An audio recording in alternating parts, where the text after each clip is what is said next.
भारत माता की सूर्यदेव के ई पावन भूमि के हम नमन करत ही उमगेश्वरी माता एवं देवकुंड के ई वैभवशाली भूमि पर अपने सबके अभिनंदन करित है। साथियों, औरंगाबाद तप, त्याग और बलिदान की भूमि है। इस मिट्टी ने अनुग्रह बाबू और जगतपति जगदेव जी के रूप में महान स्वतंत्रता सेनानी दिए। औरंगाबाद हो या गया जी हो, ये पक्के इरादे वाली धरती है। दशरथ मांझी जी इसी का प्रतीक रहे हैं। मैं इस क्षेत्र की सभी महान विभूतियों को नमन करता हूं। साथियों, कल ही बिहार ने पहले चरण का मतदान किया है और वाकई बिहार के लोगों ने अब तक के सारे रिकॉर्ड तोड़ दिए हैं। बिहार के इतिहास का अब तक का सबसे अधिक मतदान हुआ है और इसमें हमारी माताएं बहनें सुबह से कतार लगा करके खड़ी हो गई और उन्होंने तो सारे रिकॉर्ड तोड़ दिए हैं। पहले चरण में करीब 65% वोटिंग हुई है। ये दिखाता है कि एनडीए सरकार की वापसी का मोर्चा खुद बिहार की जनता ने संभाला हुआ है, बिहार के नौजवानों ने संभाला है, बिहार की माताओं बहनों ने संभाला है, बिहार के किसान भाइयों ने संभाला है। साथियों, पहले चरण के मतदान से ये स्पष्ट है, बिहार के लोग अब किसी भी कीमत पर जंगल राज को लौटने देना नहीं चाहते।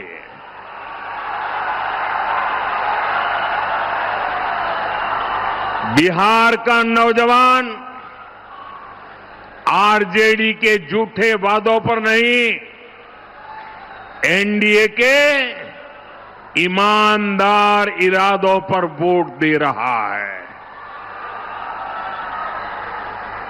आरजेडी ने झूठे वादों का भ्रम फैलाने की भरसक कोशिश की। इनके वादों पर तो खुद कांग्रेस को ही भरोसा नहीं है, इसलिए वो आरजेडी के घोषणा पत्र की बात ही नहीं करती। बिहार के लोगों ने, बिहार के नौजवानों ने भी आरजेडी के झूठ के पिटारे को खारिज कर दिया है। साथियों, बिहार का मतदाता नरेंद्र नीतीश के ट्रैक रिकॉर्ड पर भरोसा कर रहा है, हमारे पक्के इरादों को समर्थन दे रहा है। पहले चरण के मतदान से ये तय है, फिर एक बार एनडीए सरकार, फिर एक बार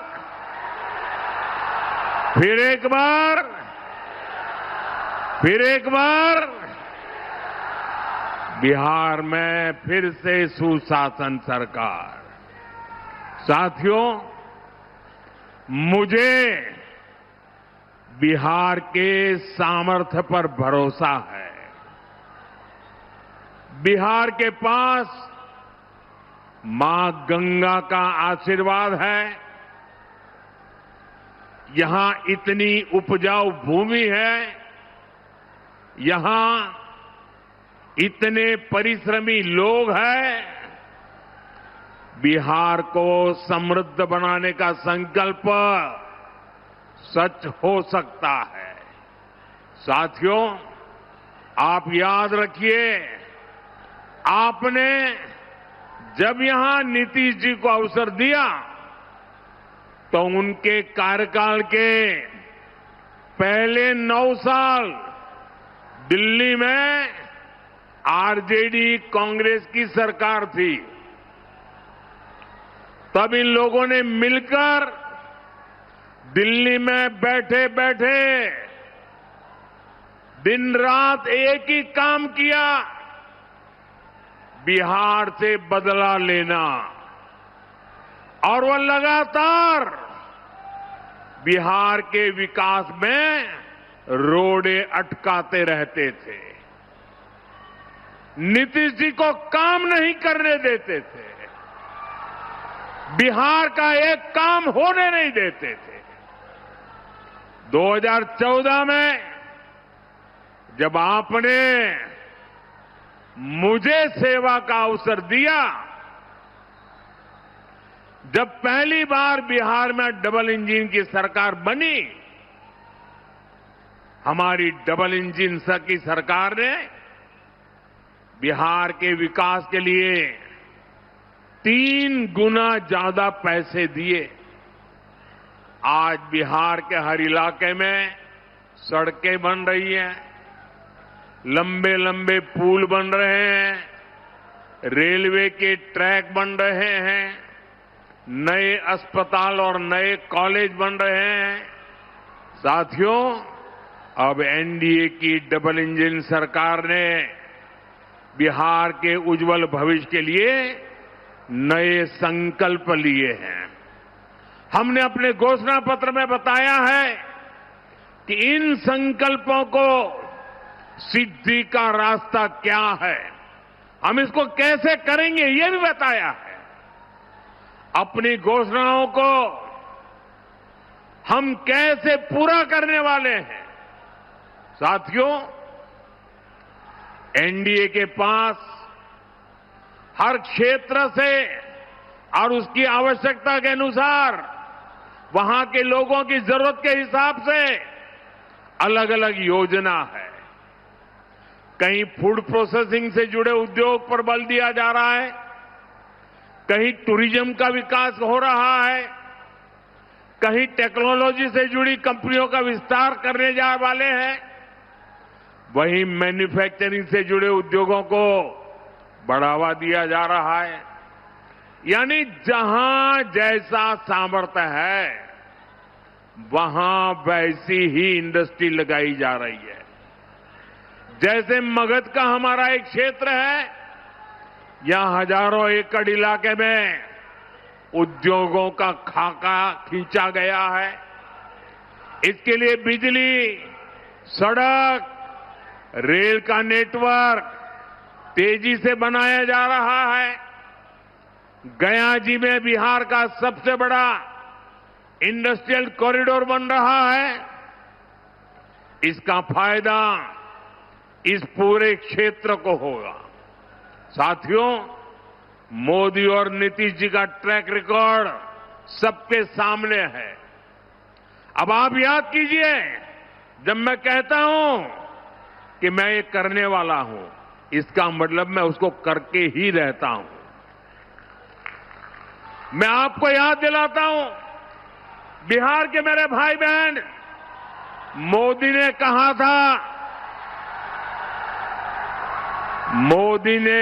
था राम मंदिर बनेगा। आप मुझे बताइए, मंदिर बना कि नहीं बना?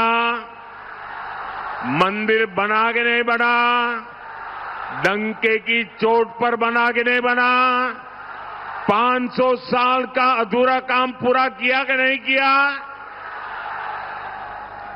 मोदी ने देश को वादा किया था और मैंने कहा था कि आर्टिकल 370 की दीवार गिरेगी।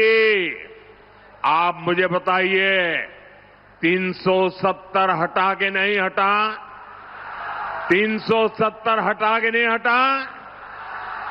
और मोदी ने बिहार की इसी धरती से पहलगाम हमले का बदला लेने की बात भी कही थी और फिर आपने ऑपरेशन सिंदूर में तबाह होते पाकिस्तान को भी देखा है। मैंने बिहार की धरती से कहा था, वो किया कि नहीं किया। साथियों, मोदी ने वन रैंक वन पेंशन हमारे देश की रक्षा करने वाले, हमारे देश के वीर जवानों, हमारे फौजियों को वादा किया था हम वन रैंक वन पेंशन लागू करेंगे। आज 7 नवंबर को ही वन रैंक वन पेंशन लागू हुए 11 वर्ष हो रहे हैं। 11 वर्ष हमारे सैनिक परिवार 4 दशकों से वन रैंक वन पेंशन की मांग कर रहे थे, लेकिन कांग्रेस हर बार उनसे झूठ बोलती रही।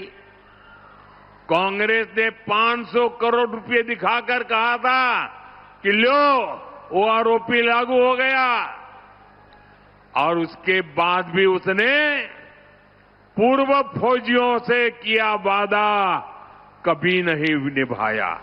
आप मुझे बताइए दोस्तों, क्या फौज के जवानों को किया हुआ वादा क्या कोई धोखा कर सकता है क्या? धोखा करना चाहिए क्या?